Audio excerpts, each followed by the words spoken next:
Diabetes के patient जो भी मेरी ये वीडियो देख रहे हैं, क्या उनको पता है कि उनको डायबिटीज़ की प्रॉब्लम है या उनको डायबिटिक न्यूरोपैथी की प्रॉब्लम है।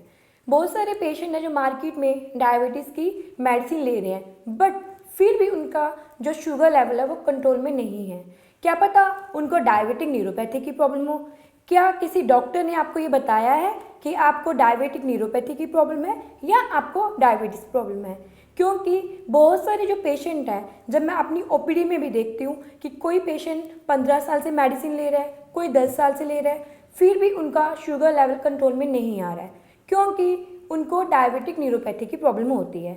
हाय, मैं डॉक्टर नेहा महाजन आज आपको बताने जा रही हूँ कि डायबिटिक न्यूरोपैथी क्या होती है। Diabetic neuropathy is the most common serious complication of diabetes. Diabetic neuropathy की प्रॉब्लम तब पेशेंट को आती है जब किसी भी पेशेंट को डायबिटिक जो प्रॉब्लम है 1 साल 2 साल क्रोनिक हो जाती है, जहाँ उसका शुगर लेवल कंट्रोल में नहीं है। यही जो मेन कॉज है डायबिटिक न्यूरोपैथी की। जब डायबिटिक न्यूरोपैथी की प्रॉब्लम आती है तो पेशेंट को सबसे ज़्यादा जो प्रॉब्लम आती है वो लेग्स एंड फीट में आती है। क्यों?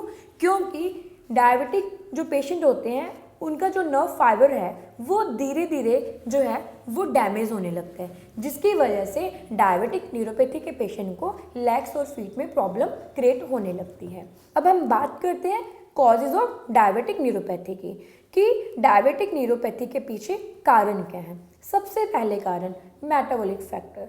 इसमें क्या होता है कि पेशेंट का जो हाई ब्लड ग्लूकोज लेवल है वो क्यों कंट्रोल में नहीं आता है।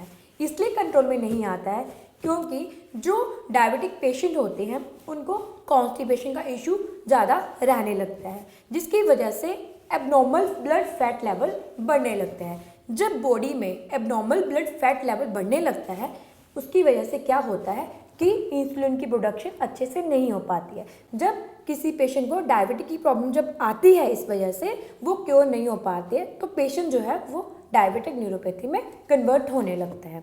उसके बाद हम बात करते हैं न्यूरोवेस्कुलर डिसऑर्डर, जिसमें क्या होता है कि पेशेंट का जो ब्लड वेसल है उसमें क्या होता है कि प्रॉपर वे से ऑक्सीजन की ब्लड सप्लाई नहीं होती है, जिसकी वजह से जो नर्व्स हैं वो डैमेज होने लगती है।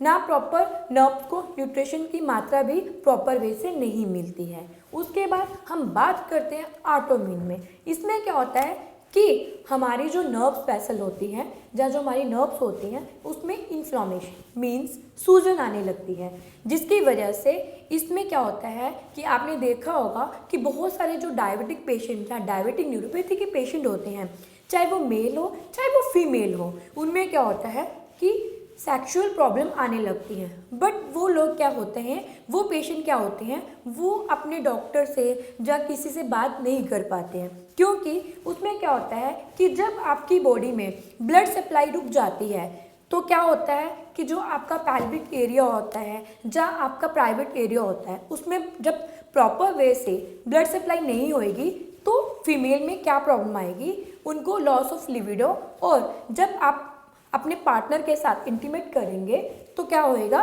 कि आपकी वजाइना में ड्राइनेस आने लगेगी। उसी तरह मेल है, जब मेल को डायबिटिक न्यूरोपैथी की प्रॉब्लम आती है तो उनमें ED PME, ED means erectile dysfunction, जहाँ PME mean premature ejaculation. It means कि आपका टाइम से पहले आपको जल्दी से इरेक्शन होने लगता है, जहाँ आप चिड़चिड़े होने लगते हैं, जहाँ आप अपने माइंड को फोकस में नहीं कर पाते हैं, जिसकी वजह से आपकी जो पर्सनल लाइफ है उसमें प्रॉब्लम आने लगती है। उसके बाद मैं बात करूँगी सेडेंटरी लाइफस्टाइल की।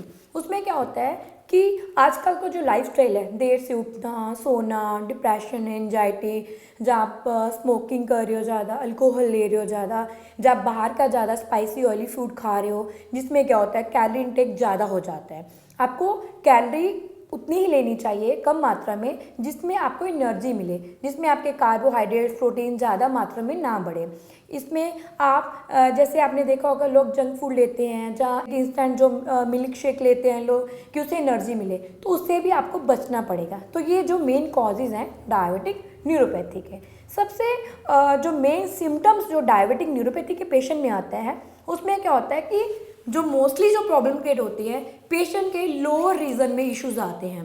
तभी तो जितने भी पेशेंट सेक्सुअल डिसऑर्डर के हैं तो उनमें आपने देखा होगा कि जो ऐसे नहीं है कि सेडेंटरी लाइफस्टाइल की वजह से भी लोगों को सेक्सुअल प्रॉब्लम आती है, बट मोस्टली जो डायबिटिक न्यूरोपैथी के पेशेंट होते हैं तो आपने देखा होगा उनके जो बटेक्स रीजन होता है, लोअर लेग होती है, जहाँ वन साइड ऑफ लेग्स होती है, जहाँ पैल्विक एरिया होता है, तो उसमें ही इश्यूज आता है क्योंकि उनकी बॉडी में प्रॉपर वे से ब्लड सप्लाई नहीं होती है, जिसकी वजह से मेल हो चाहे वो फीमेल हो उसमें सेक्सुअल प्रॉब्लम आने लगती है। अगर आपको भी लगता है कि आपको डायबिटिक न्यूरोपैथी की प्रॉब्लम आ रही है, जहाँ आप काफ़ी टाइम से लंबे टाइम से शुगर की मेडिसिन ले रहे हैं और आपका शुगर कंट्रोल में नहीं आ रहा है, जो मैंने इस वीडियो में आपको डायबिटिक न्यूरोपैथी के सिम्टम्स कॉजेज बताए हैं, अगर आप भी इस प्रॉब्लम को फेस कर रहे हैं और आज तक आपका प्रॉपर ट्रीटमेंट नहीं हो पाया है, तो आप ग्रीन जो नेचर आयुर्वेदा से कॉन्टैक्ट कर सकते हैं, जहाँ पे प्रॉपर वे से नेचुरोपैथी और आयुर्वेदिक हर्ब्स के थ्रू इलाज किया जाता है। Thank you. You take care of your self.